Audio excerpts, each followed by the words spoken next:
సింహాచలం అప్పన్న చందనోత్సవంలో అపశృతి చోటు చేసుకుంది. వరాహలక్ష్మి నరసింహ ఆలయ ప్రాంగణంలో గాలివానకు భారీ గోడ కుప్పకూలిపోయింది.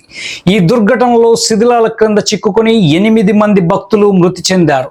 సహాయక చర్యలు కొనసాగుతూ ఉన్నాయి. సహాయక చర్యల్లో ఎన్డీఆర్ఎఫ్, ఎన్టీఆర్ఎఫ్ బృందాలు నిమగ్నమై ఉన్నారు. 300 రూపాయల టికెట్ కౌంటర్ దగ్గర ఇటీవలే గోడ నిర్మించారు. ఈదురుగాలులకు భారీ టెంట్ ఎగిరి గోడ మీద పడింది. టెంట్ పడడంతో గోడ కుప్ప కూలిపోయింది. ఈ దుర్ఘటనలో 8 మంది చనిపోగా 4గురికి తీవ్ర గాయాలయ్యాయి. సింహాచలంలో మంగళవారం అర్ధరాత్రి తర్వాత కుండపోత వర్షం కురిసింది. ఏపీ హోంమంత్రి వంగలపూడి అనిత, విశాఖ జిల్లా కలెక్టర్ హరేంద్రియ ప్రసాద్, సిపి శంఖ్బ్రత్ బాగ్ని ఘటనా స్థలానికి చేరుకున్నారు. సహాయక చర్యలు దగ్గరుండి పర్యవేక్షిస్తున్నారు. చనిపోయిన 8 మంది మృతదేహాలను విశాఖ KGH కు తరలించారు. క్షతగాత్రులను ఆసుపత్రికి తరలించి చికిత్స అందిస్తున్నారు. సింహాచలంలో స్వామిని నిజరూపంలో దర్శించుకునేందుకు భక్తులు అర్ధరాత్రి 1 గంటకే భారీగా పోటెత్తారు. చందనోత్సవంలో అడుగడుగున సమన్వయ లోపం కనిపించిందని భక్తుల నుంచి భారీ విమర్శలు తలెత్తుతున్నాయి. ప్రోటోకాల్ సేవలు అధికారులు తరిస్తూ సామాన్య భక్తులను నిర్లక్ష్యం చేశారన్న ఆరోపణలు కూడా గుప్పమనిపిస్తున్నాయి. ఈరోజు చందనోత్సవ కార్యక్రమంలో మన సింహాచలం దేవస్థానంలో జరిగిన దుర్ఘటన మనకి చాలా బాధాకరమైన విషయం.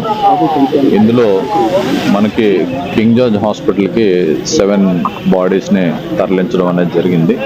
వీరికి పోస్ట్మార్టం చేయడానికి కావాల్సిన ప్రక్రియలు అనేది సత్వరం వేగంగా చేయమని కలెక్టర్ గారు ఆదేశాలు పంపించడం అనేది జరిగింది.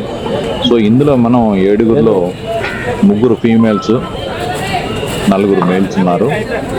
ఈ 3 ఫీమేల్స్ ఎవరు అనేది ఐడెంటిఫై చేయడం అనేది వాళ్ళ దగ్గర ఏ ఆధారాలు లేకపోవడం వల్ల మేము ఐడెంటిఫై చేయలేకపోయాం. కానీ బాడీస్ మాత్రం పోస్ట్మార్టం కానీ మార్చురీకి షిఫ్ట్ చేయడం అనేది జరిగింది.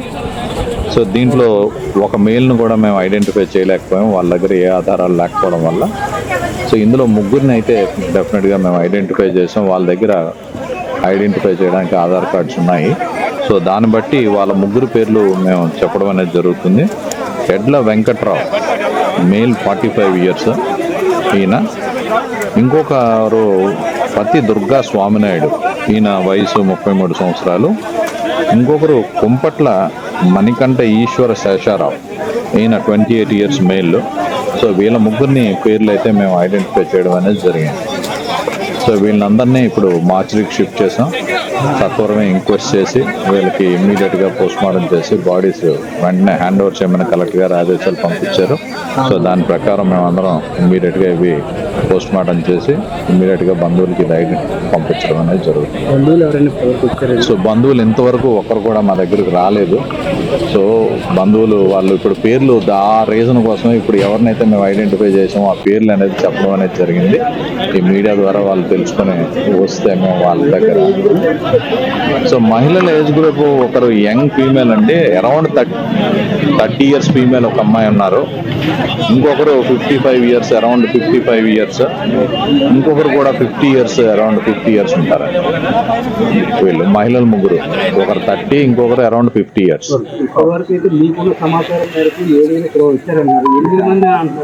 సో నాకు ఇక్కడికి పంపించింది 7గురేనండి. ఇప్పుడు మళ్ళీ కనుక్కున్నాను ఎవరైనా వస్తారా అని. కనుక్కుంటే ఎంతవరకు నాకు ఏ విధమైన సమాచారం లేదు. ఇంజురీస్ ఎవరు మా దగ్గరికి రాలేదు. ఇంజురీస్ అన్ని అక్కడ ఉన్న లోకల్ హాస్పిటల్స్ పంపించుకోవాలి. సార్ పోస్ట్ మార్టం చేయడం అనేది ఇంక్వెస్ట్ చేయాలి. ఇది మోర్ ఇంపార్టెంట్. ఇంక్వెస్ట్ చేయాలంటే వాళ్ళ తాలూకా అడ్రస్ తెలియాలి, వాళ్ళ తాలూకా కంపల్సరీ రిలేటివ్స్ రావాల్సిన అవసరం ఉంటుంది. సో పోస్ట్ మార్టం మీరు ఇమ్మీడియట్గా చేసేయడం అనేది అయితే అంత అయ్యే పని కాదు. Compulsory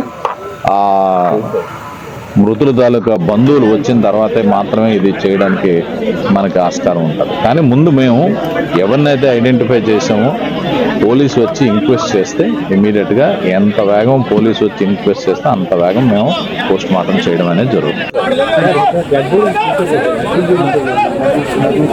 sir multiple fractures, head injuries ఉన్నాయి ఇప్పుడు చనిపోయిన వాళ్ళకందరికీ.